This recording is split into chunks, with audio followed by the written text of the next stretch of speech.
Mahitihi Tanva Prajaha. Okay, right. 1232. Right.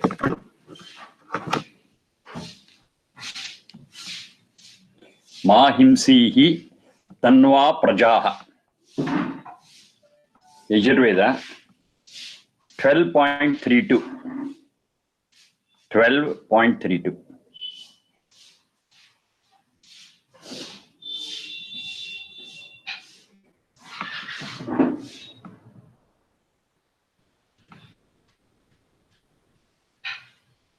Tanva, Tanu Vistare. And it refers to all our progresses which go on expanding. Of course, body is also known. Tanu is body.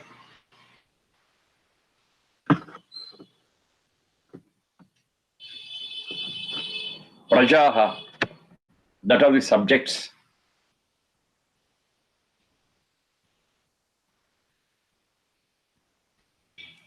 Praja, that we know that. Ja is Jani Pradurbhave. Praja who are born well. All are born well. There is no discrimination that some are born high, some are born low. No. Every one of us, we are born high. Janusha Sujata Saha. That is another piece of Veda mantra somewhere else. Janusha Sujata Saha. By birth, Janusha Sujata Saha. Everyone is born high, born well.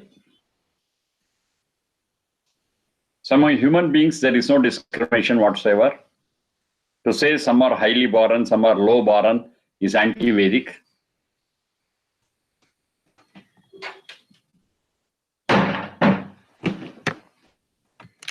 By birth, all human beings are well born.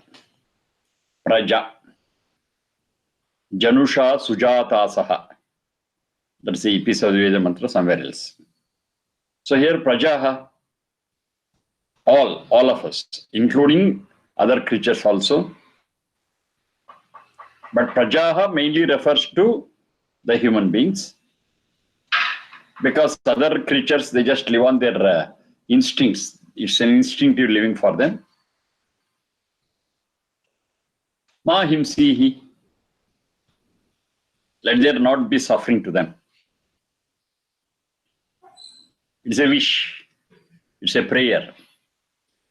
And we know very clearly that any prayer or wish is a result of our practice, our actions, our implementing so many values in our lives.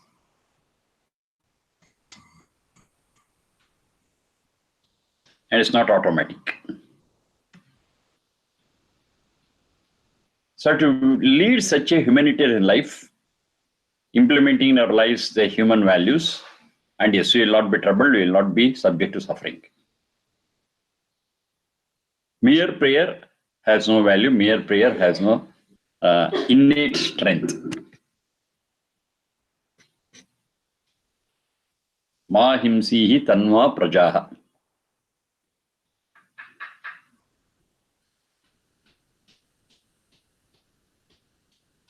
Next. Atithihi.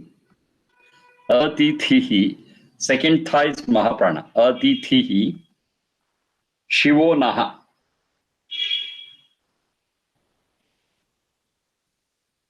Atithihi Shivo Naha.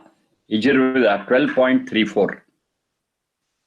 Atithihi Shivo Naha. Shivu Kalyane. Naha, our, for us. For us, let it be auspicious. Who? Atithihi. Atithihi Shivo Naha.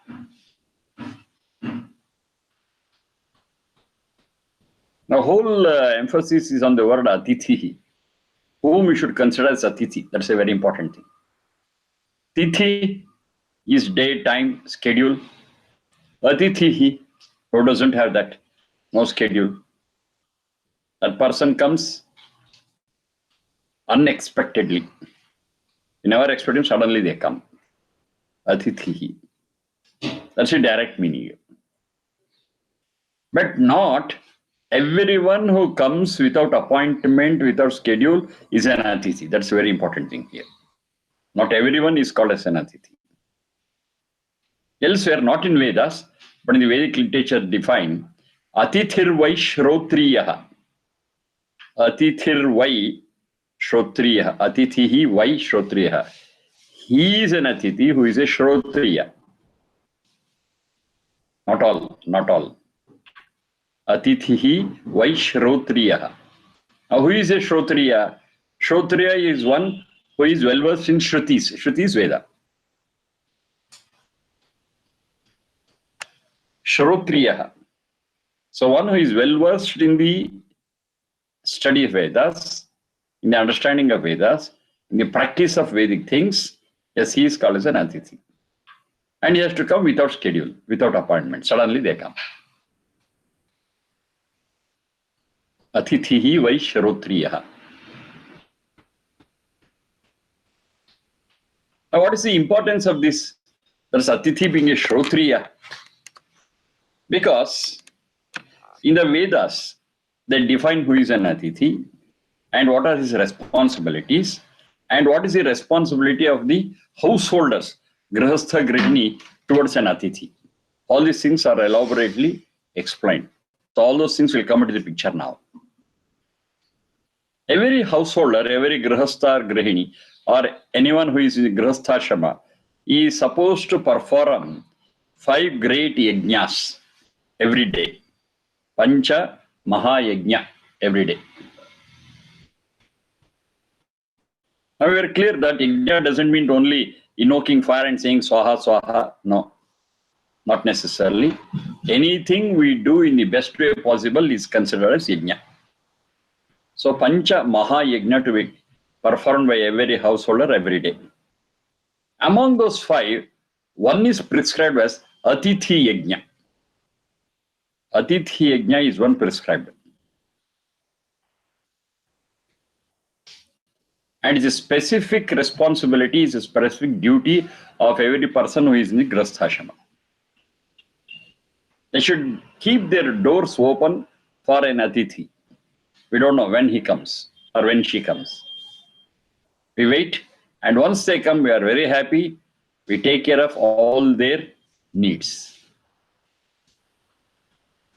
And on the part of the Atithi, their needs have to be minimum. That's there. So all their needs doesn't mean that whatever they want, we have to supply. No. Whatever is really necessary for them, what they are in need, to be supplied. And they ask only for that, nothing beyond that. Yes, I'm hungry, give me food, over, they are happy. I want to take rest, provide some shelter, yes, provide it, happy. And they need little clothes, fine, given, and it's over. That's all. Atithi, in the real sense, needs only the basic things, food, clothing, shelter, that's the end of it. He is not avaricious, he is not greedy. Only such a person is called as an Atithi. So to take care of the Atithi is very simple and easy for any Grihastha.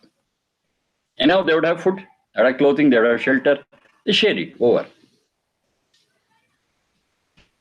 Maybe maximum, if they plan to go to any other place, some arrangements may be made for them to travel to such a place. Fine. That's the maximum.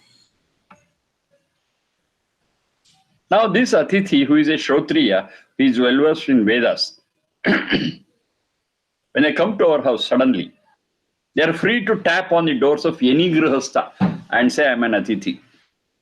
Fine, excellent. We invite them, ask them to get in and give them whatever they need, mainly feeding, food, clothing, shelter, and with that is over. Now, what is the system? This whole working of Atithi and Grihastha, taking care of Atithi, what is the whole philosophy behind it? It's something really great. Atithi generally will be in sannyasa ashram. Not necessarily, but most of the time, an Atithi will be in the sannyasa ashram. The 4th and last phase of life. So he has no bindings. He is free to move anywhere. Another name for sannyasi is parivrajaka in the Vedas. Parivrajaka. Vrajagata is the root. Pari, everywhere he travels, everywhere he moves. Parivrajaka. Now, what is the intention of that person moving here and there? It's also very simple and easy to understand. Many people, they go in search of knowledge. Maybe a Gurukula, maybe a lecture, maybe a pravachana, where knowledge is shared, knowledge is distributed. Yes, many people go there and get their share of knowledge. That's fine. No problem at all. But there are some people who are lethargic or who are not interested in learning. Yes, they don't go at all. So they don't go to a Gurukula, they don't go to a temporary Gurukula, they don't go to a place where some knowledge is distributed, shared. They don't do it. They are always immersed in their mundane affairs. They are always interested in their materialistic life. But even such human beings need guidance in their spiritual life. But they don't go for it. Okay, the system says, if you are coming, excellent. If you are not coming, I myself will come to your doors. That is a sannyasi. That's a parivrajaka. If you are not coming where knowledge is given, where you learn some things, where you, by listening to certain things, you can improve the quality of your life. If you are not coming, doesn't matter. I myself will come to your doors and teach you. The whole purpose is knowledge has to be spread to every nook and corner of the society. Whether they come for it or whether the knowledge goes towards them, that doesn't matter. Every nook and corner should be filled with knowledge, right knowledge. Only then every person in the society can be happy and comfortable and harmonious. They can live in harmony. Knowledge is very essential. There's one proverb in English, it says, if Muhammad goes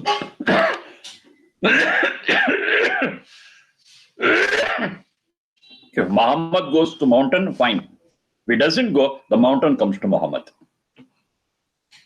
So they themselves will come. No problem, no problem.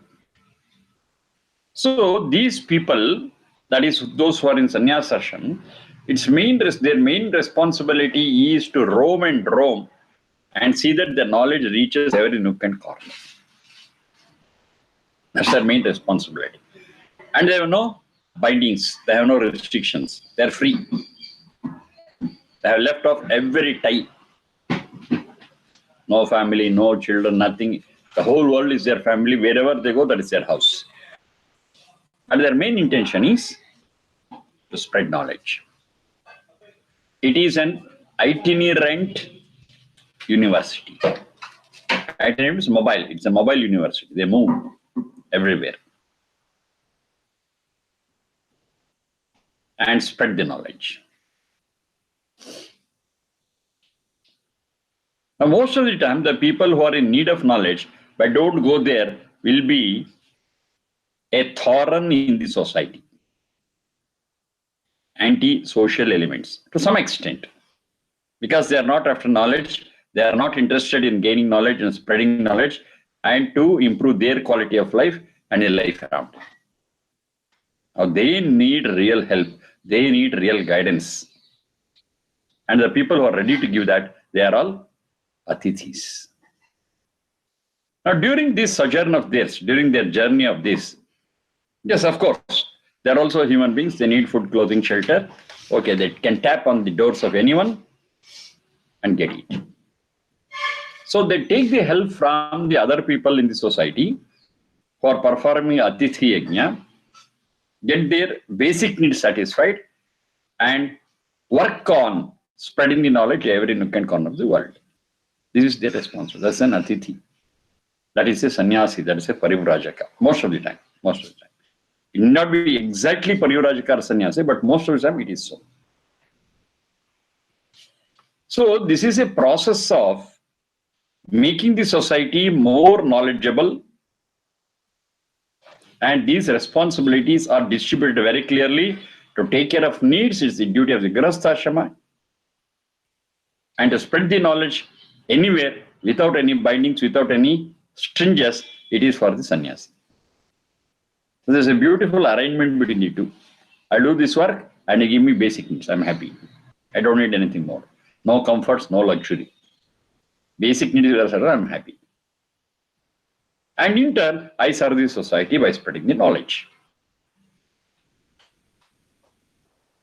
So every grihastha who is into Atithi Yajna is sure that when an Atithi comes to their house, yes, it is a welcome thing, because they are on the job of spreading the knowledge to the nook and corner of the world. And their role in that process is a contribution towards society by them, grihasthashrama. Not only that, for Atithis, there is a condition. Okay, of course, you are going to spread knowledge to all the nook and corner of the society, fine. In addition to that, wherever you go and get your basic needs satisfied, maybe you get your food, clothing, or shelter, even in such places, you have to share your knowledge and experience with the grihasthashrami who is there. Grihastha and Grihini. The householder, you have to share some knowledge and experience with them. Doing it elsewhere is also fine, but here also you have to do it. So what is the benefit? Now for every grihastha, the doors of whose is tapped by this Atithi, they are very happy. Okay, I've got an Atithi today. By just feeding them, by just giving them food, clothing, and shelter, I get a lot of knowledge and experience. That's their benefit, immediate benefit, direct benefit. Indirect benefit is spreading of knowledge in the society, and I also have got a role to play in that. So the whole crux of the issue is spreading of knowledge, getting knowledge and experience. By those who are into Atithi Yajna, by those who are not at all in it, even they get the benefit.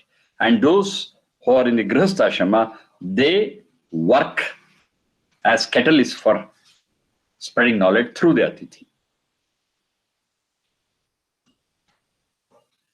So let this Atithi be Shivanaha, be auspicious and peace-giving and knowledge-giving and experience-giving to us. Shiva Kalyane, that's it. So every householder, every grihastha take on certain additional responsibilities. So taking on additional responsibility is called Vahana, Vaha Prapane. And taking on it in a special way is called as Visheshena Vahati, that means Vivaha. The word Vivaha, we know it. The meaning of Vivaha is to take on some additional special responsibilities. Among those additional and special responsibilities they take on at the time of Vivaha, wedding, marriage, whatever you call it, one is Atithi Yajna. Through Atithi Yajna, they share a little of their wealth, they share a little of what they have for the welfare of the society by taking care of the Atithi who is on the job. So thus goes the sentence here, Atithihi Shivo Naha. Naha Atithihi, the guests who tap on our door, be Shiva. That is, be welfare giving, be auspicious. Not only for the society, but also for us. So elsewhere in other Veda mantras it says, one who eats before an Atithi is eating his own difficulty, is subject to difficulty. Of course, we are also have to take food, clothing, everything. But before we take food, we should see whether any Atithi is there or not. And we have to look for them and keep our doors open for them. So, Grihastha doing his Atithi Yajna, Parivrajaka doing his duty of spreading the knowledge, both put together makes the whole society stronger and more wise. That's a very important thing. Now, these processes continue and happen regularly without any interruption. And this concept of Atithi and doing Atithi Satkara, even today, I'm telling you, even today, It is rampant. It is rampant in India.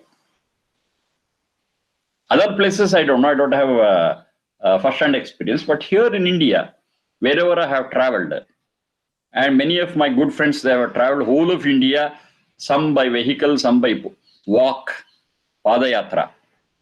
Their experience is that this Atithi Yajna, this concept of Atithi Satkara, is still alive and very much alive. One of our good friends, a native of Tumkur, he was a teacher, and after his retirement, he thought of going around the country by walk. He did it. He did nearly 3.5 years.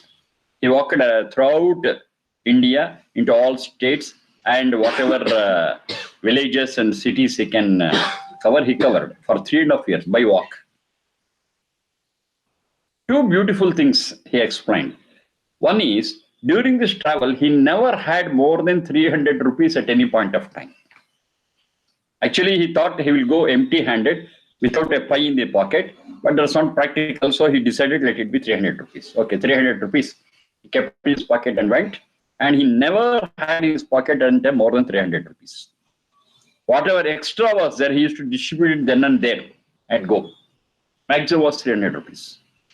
And at no point of time during the 3.5 years, he felt the shortage of money with that 300 rupees. He never felt it.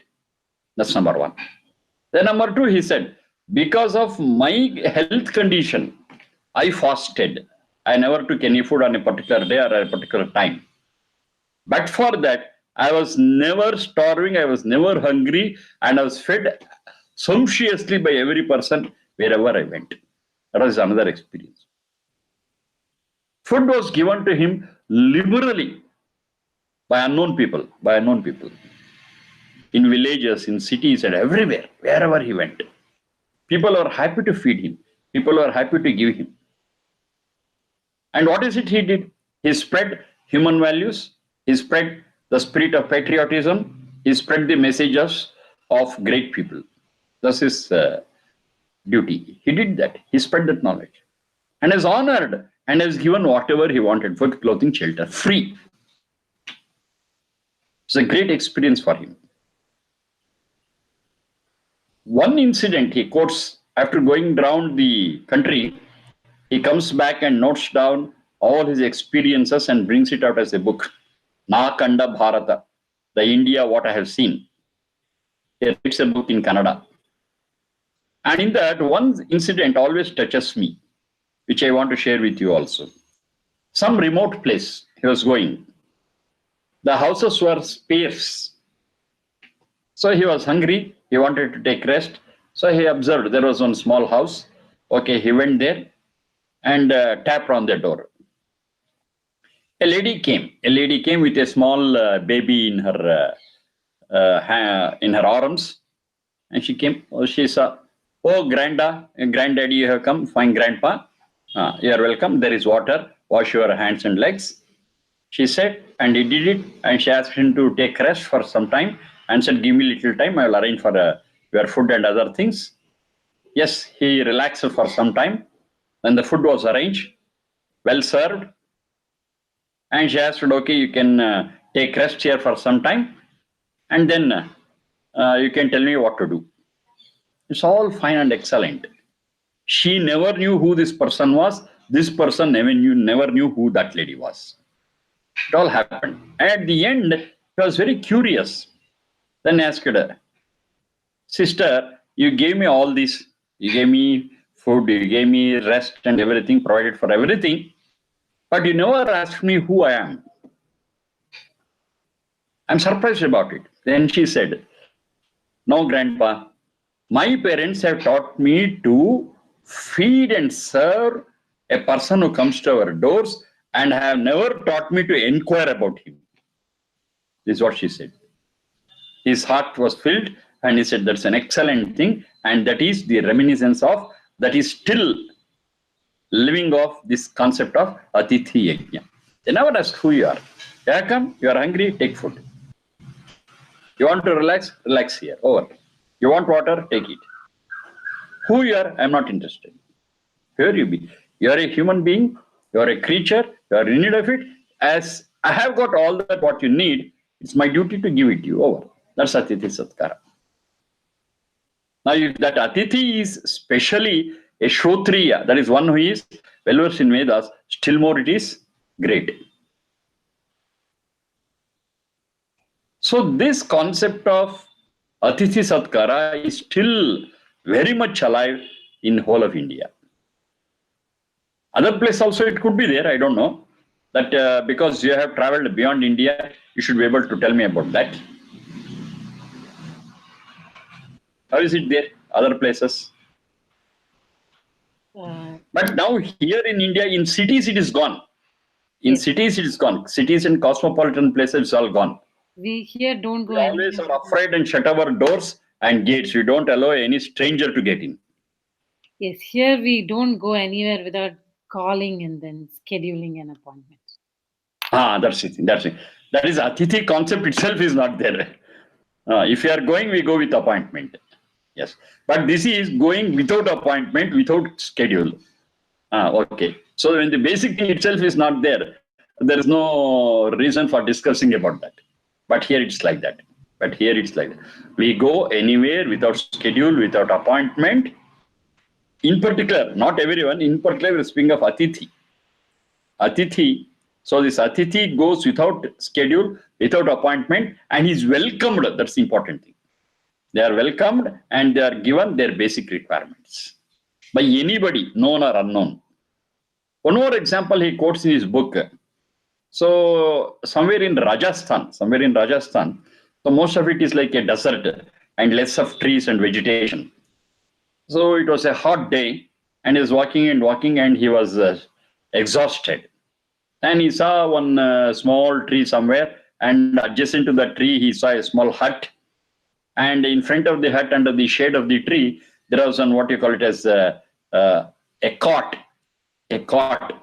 made out of these ropes, a rope cot. Something like a hammock, you can say, something like a hammock. So he just went there and sat there and relaxed. And he shouted to people who are in the hut, saying that, I'm a traveler, I have come here, I am very thirsty, can you give me a cup of water? Somebody said, okay, wait. He never saw that person. They said, okay, fine. Then within 10 minutes, not only water with food was served to him. He said, I wanted only water. No, it's all right. You wanted water, take water. You want this buttermilk, take it.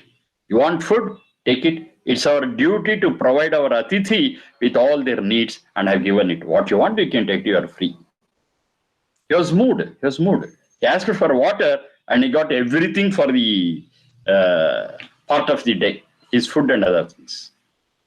That's wonderful. And it was without expectation. They never asked for anything else in return. So this Atithi Satkara and Atithi Yajna is rampant in every nook and corner of the country. But now, except cities and cosmopolitans, that I have to add now. Here it's not there. Because everybody is afraid, and many people misuse this principle also. In the guise of Atithis, they come and steal, rob, do many things. So people are afraid. But such fear is not there in rural areas. In the interiors, that fear is not there even today. They believe in the human nature, they believe in the love and human nature of the people, even now. It's a great thing. So all these things based on Atithi Satkara and the principle and philosophy of Atithi Satkara. That is from the Vedas. Though these people have not read Vedas, though these people are not aware that Vedas exist also, yes, Atithi Satkara is there still in the lives of the human beings, especially in India. So Atithihi Shivo Naha. Let these Atithi be auspicious and peace-giving and knowledge-giving, experience-giving to us. So it's a great philosophy. Now, as long as this Atithi concept is there, okay, this is with reference to Shrotriyas, those who are well-versed in Vedas. What about others? I'm in need, but I'm not a Shrotriya. What to do? I'm not a Shrotriya, but I'm in need. I cannot fend for myself. I cannot satisfy my own needs for myself for some reason. And what about my future? So there, in the 5 yajnas I told, Atithi yajna is one, and another yajna is called as Bali Vaishwadeva yajna. Bali Vaishwadeva yajna. There's another category. Bali Vaishwadeva yajna is supporting and giving alms to those who cannot fend for themselves. Those who are in distress because of old age, because of disease, because of poverty. They are not Shrotriyas. We don't get anything from them. But Atithi, we get knowledge and experience. But here, we don't get anything. But still, we take care of them. We share a morsel of our food with them. A part of our food, we share with them happily and ask them to live comfortably. Here, it is just charity. It's just charity. We eat them in charity and we expect nothing. A little, by sharing a little with those who are less fortunate, we lose nothing. We don't become poor. We will not be on streets. Doesn't matter. It's a very little thing. So if every householder, if every grahastha shares a little, that's more than enough for those people. So this is Bali Vaishwadeva Yajna. This doesn't come under Atithi Yajna, but this comes under Bali Vaishwadeva Yajna. So these are all some of the things which go a long way in maintaining the social fabric and social structure intact. So these are all imbibed. These are all in our blood here. It's all there. It's in our genes. Because these are things which are in practice not from yesterday or day before yesterday. Thousands of years has been in practice. So every person in them have got a tendency to help others who are less fortunate and take care of those who are atithis. Both they do. So all these things have to be understood with just these 3 words. Atitihi Shivonaha. By doing all these things, it is auspicious, welfare giving. It helps in keeping the social structure in a geared way. Next. Sharma ji, who wrote Nakanda Bharata? One by name Lakshmi Narasaya. Unfortunately, we don't have copies of it. It's out of stock. Lakshmi Narasaya. There is a teacher in a village near Tumkur. Lakshmi Narasaya. I don't know whether it is uploaded on internet or thing. You may get it or you may not get it. But it's a wonderful book. It's a wonderful book. I have one copy. Maybe I don't know how practical it is for me to do it. If possible, one or few pages, I'll just upload it and you can see it. That I'll try. It depends upon my other things. And I have to find out that book also. It is mixed up in my library. But I have got one copy. It's very excellent. Maybe a few incidents I can upload and that will be very helpful. Nakanda Bharata. And if possible, I'll speak to the publisher who published it and has got a soft copy. I can ask him to upload the whole thing. That would be easier. Anyhow, I'll look into it. Nakanda Bharata. It's very good. And of course, he had some negative experiences also. That also he quotes. But maybe those negative experiences while traveling around India, maybe it was hardly 1 or 2%. 1 or 2%. 98% is a humanitarian reaction for him. Humanitarian help to him by others. 98%. That's an excellent figure. Once or twice, maybe, for some reason, he was into trouble, but that was tolerable and bearable. He never felt it as a trouble at all. But since this is a negative experience, it's okay, fine. While he traveled the length and breadth of the country, 2% negativity is okay, fine, excellent, tolerable, within limits. Lakshmi Narasaya. And he is no more, he expired. And a few more things about him is, when he was alive, he wrote his will. And he made copies of that will, nearly 500 copies, and distributed to all his friends and relatives. Copy of the will. So in which he narrated some of his experiences and his life history and said, this is what I want. And then he decided to contribute his entire body for medical purposes. That also he made a note in that will, which he published. And there, my name was also involved. He said, after my body is donated, then Sudhakara Sharma specifically should perform my last rites. So and he has to do it in Vedic way. He wrote that also specifically. And for that purpose, I have reserved some amount, which I can use for his doing or perform my last rites in the Vedic way. And of course, immediately on his demise, I was informed. I went there and did whatever was expected of me. He was a very good friend of mine. So he, after coming into contact with me, he was very much impressed by the Vedic thoughts. And he liked all the Vedic thoughts. And that's why he insisted on the last rites being done in the Vedic way. They had their own traditional method, but said no, it has to be done the Vedic way. And we all did it, and it was an occasion for us. Lakshmi Narasaya. Yodhyasmat dveshamsi. Yodhyasmad. Yuyodhyasmad. Dha is Mahaprana. Yuyodhyasmad. That last dha is Alpa Prana. Dveshamsi.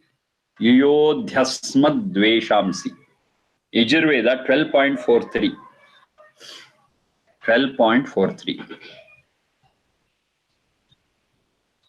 Yuyodhyasmad dveshamsi. Yuyodhi. Yuyodhi asmat dveshamsi.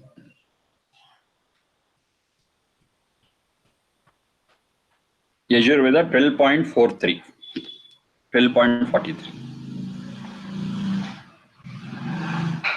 Dveshamsi, hatred, ill feeling. The root for it is dvisha apritav, not having love.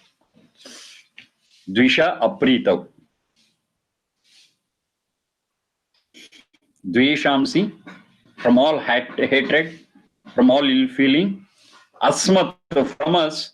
Yodhi, remove it, separate it. You mishrana mishrane. You mishrana mishrane. Here we take that amishrana. Amishrana to separate. Separate us from, sever us from all hatred. Let all hatred be removed from us.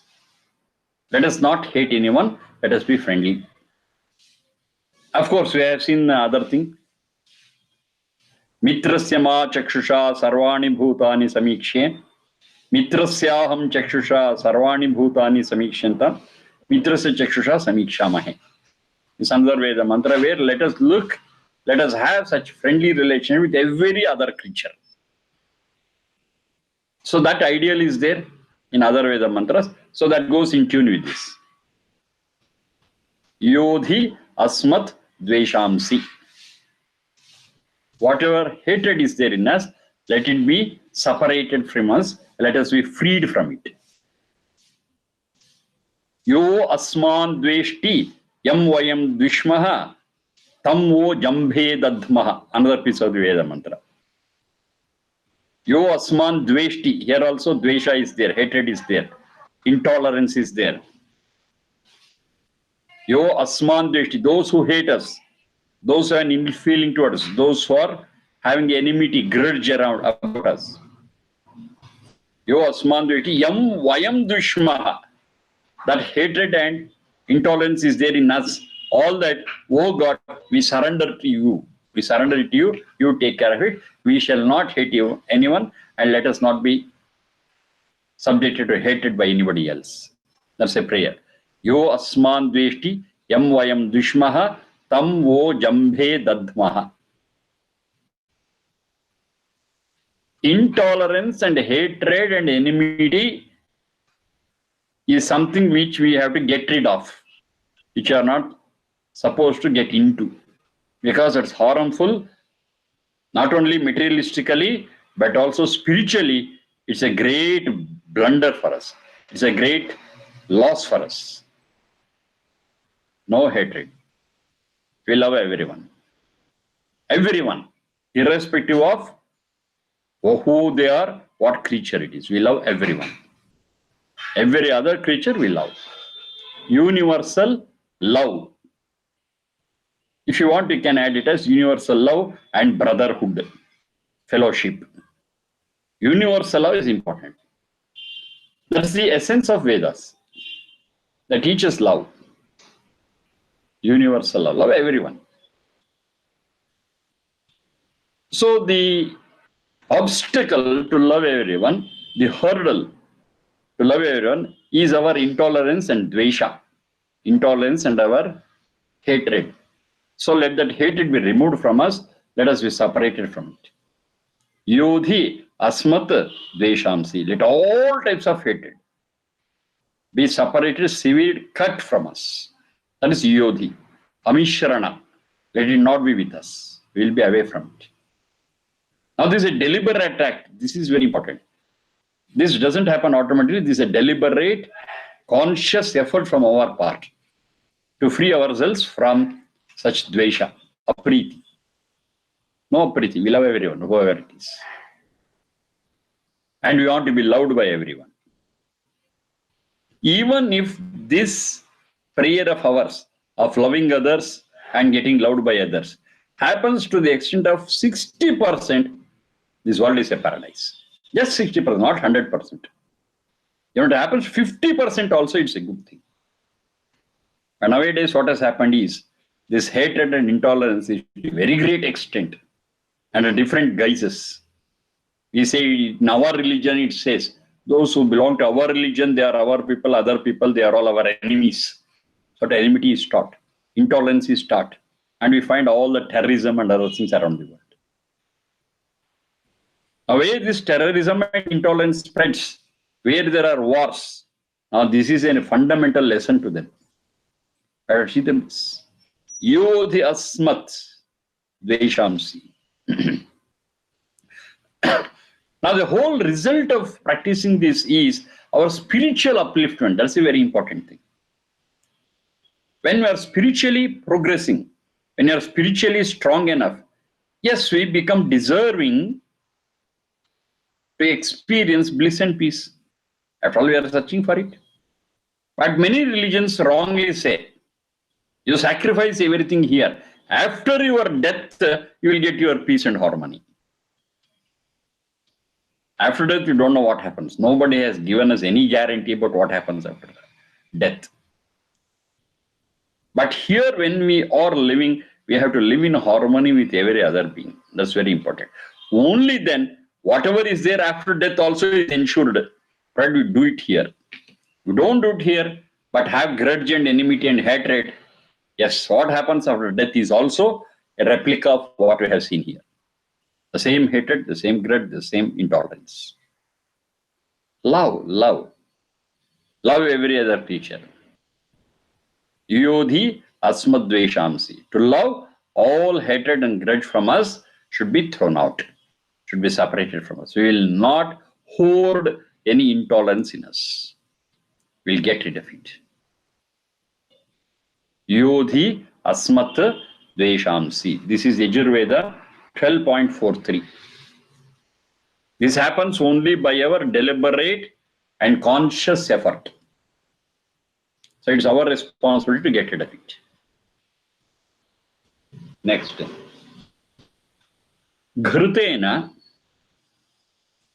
tvam tanvam vardhayasva. Ghrutena tvam tanvam vardhayasva. Yajurveda 12.44. 12.44. Ghrutena tvam tanvam vardhayasva.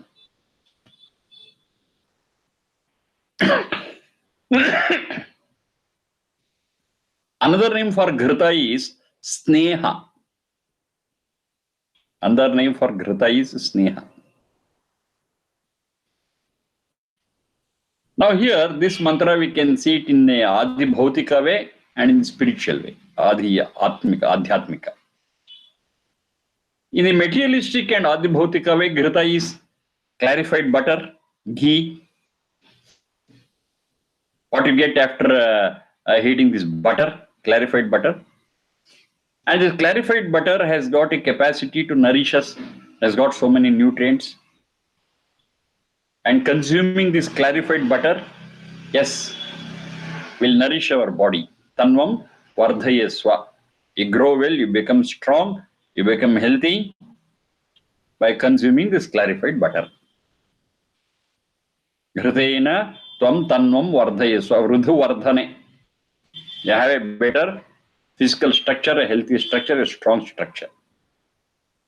This Adi Bhautika. Over. Adhyatmika is, Ghrita I said Sneha, Ghrita is an attachment between human beings. It is a relationship between human beings, and that is nothing but the friendly attitude. Maitri Bhavana. Maitri Bhavana, Sneha is also called as Ghrita. So here Tanvam refers to the soul. Let your soul be uplifted. Let your soul be purer and stronger because of this friendly attitude. That's what we are discussing. Yodhyasma dveshamsi. It's in the negative way. They are telling, let all intolerance be away from us. Now here, let all friendship and friendly attitude be ours.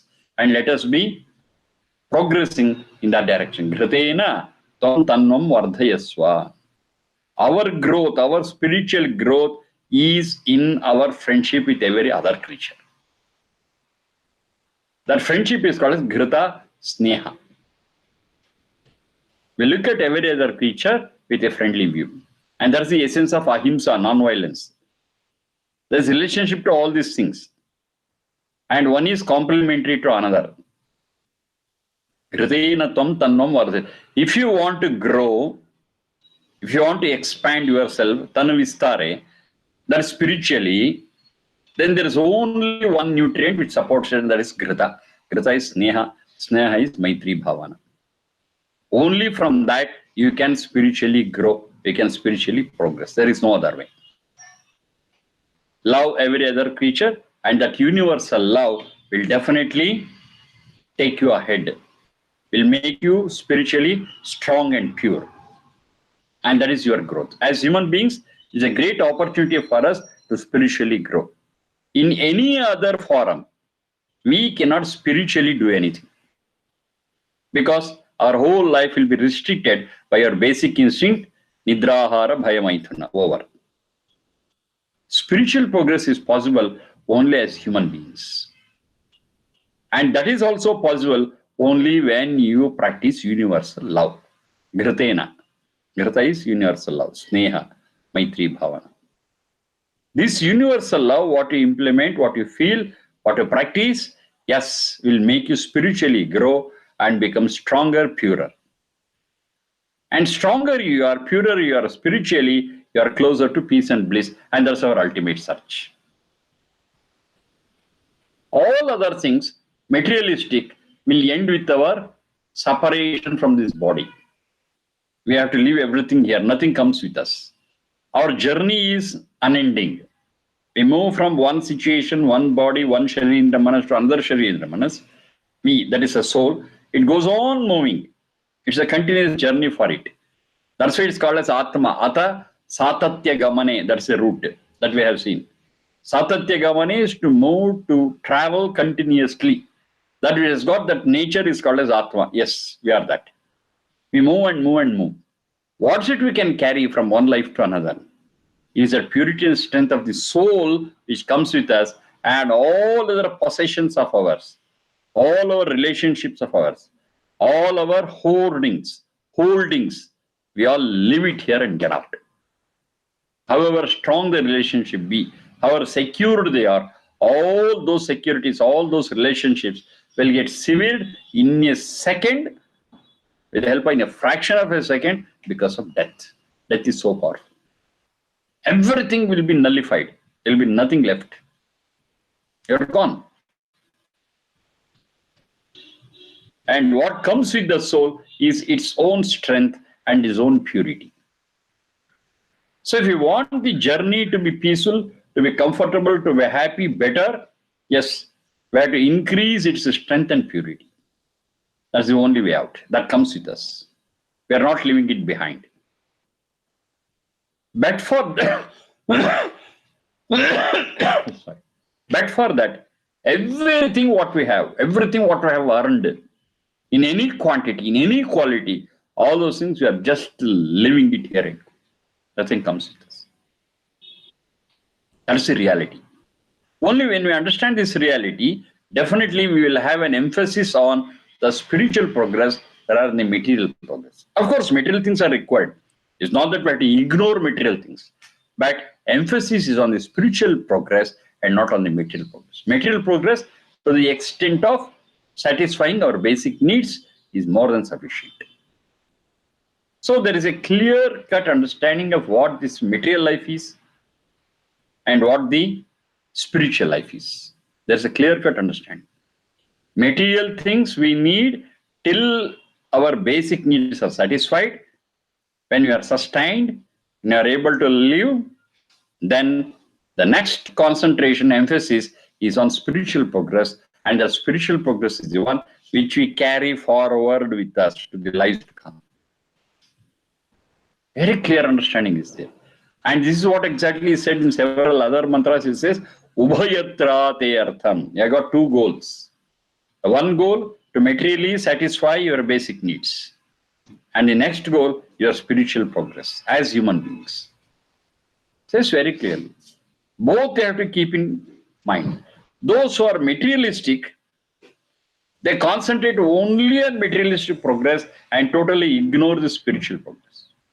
And we do have some people who are totally concentrating on spiritual life and forget about this material world. They say this whole material world is an illusion and they ignore it. Neither should be ignored. Neither the material thing nor the spiritual thing. Both should be considered and we should give them the right importance and the right priority. First priority is to our sustenance and our existence, material thing. And once you are happy with once you are contented with our basic requirements, immediately there should be a reorientation towards spiritual progress. Now, this is the exact balancing point. If you miss this balancing point, either we'll be too materialistic or we'll be concentrating on the whole of spiritual progress without any baseless spirituality. Too materialistic or baseless spirituality. Both are not helpful for us for leading a better life. So there should be a perfect balance between the two.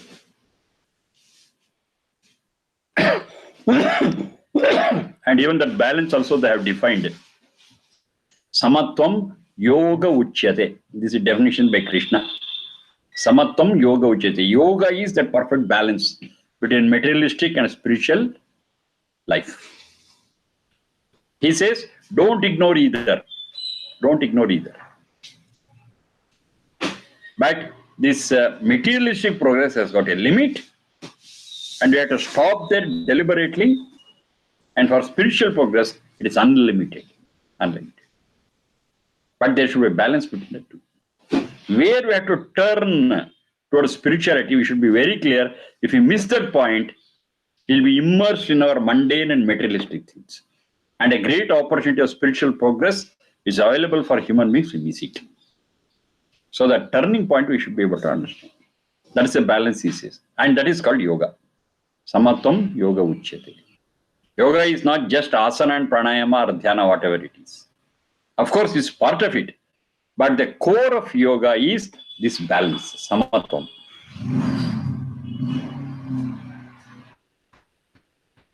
So, it says very clearly that Ghrutena tvam tanvam vardhayasva.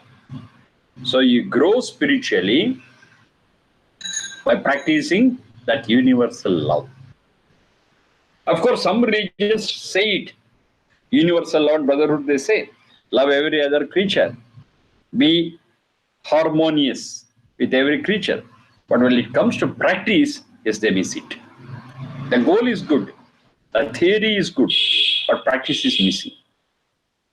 They say God is nothing but compassion. Okay, that's excellent. Compassion is the other word for friendship, ghrita, sneha, intolerance. But what they practice? They practice terrorism. They practice conversions from one religion to the other. These are our problems. When we are all human beings, when we are all for our spiritual progress, when we are all for love and universal brotherhood, then there is no question of conversion at all. They concentrate on that, which is against the basic philosophy they really speak of. They speak something, do something. They speak of compassion, love towards every other human being, every other creature. But they end up in terrorism and say those who don't accept our philosophy, not the compassion part of it, the other things, those who don't appreciate it, yes, they are our enemies, kill them, hate them. These are all the things this. It's all against humanity. It's all against Grita. It's all against universal love. And finally, they make the whole world not worthy of living for themselves and for others also. That's what is going on. But when you consider the whole globe as one unit, all of us, we are human beings, and our basic relationship is with the human beings and other creatures is friendship, grata, sneha. Yes, the things will improve. It's a great message that Vedas have given through these words. Gratena tam tanvam vardhayasva. Your growth is in that friendship. Your growth is there in that universal love, tolerance. Of course, the basic things of every philosophy, every religion says that, but the whole problem is in practicing it.